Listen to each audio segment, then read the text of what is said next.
جو مسلمان تنگ دست مقروض کو مہلت دے تو مقررہ میعاد سے پہلے اسے ہر روز قرآن کریم میں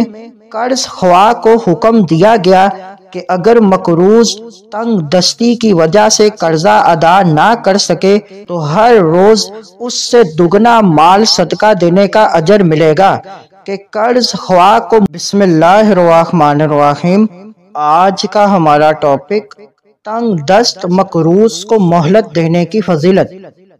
حضرت برائدہ اسلمی رضی اللہ تعالی عنہ سے روایت ہے کہ سیدنا رسول اللہ صلی اللہ علیہ وسلم نے فرمایا،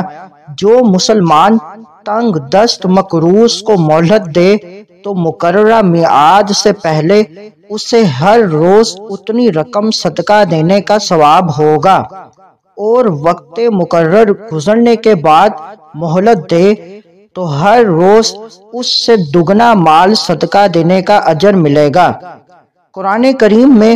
قرض خواہ کو حکم دیا گیا کہ اگر مقروض تنگ دستی کی وجہ سے قرضہ ادا نہ کر سکے تو اسے مہلت دو،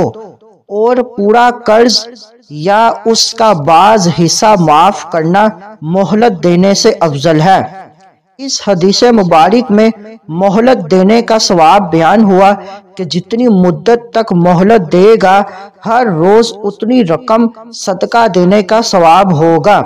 اور مقررہ مدت گزرنے کے بعد بھی مہلت دے تو ہر روز اس سے دگنا مال صدقہ دینے کا اجر ملے گا کہ قرض خواہ کو مدت مقررہ پوری ہونے کے بعد انتظار کی مشقتیں جھیلنا پڑ سکتی ہیں۔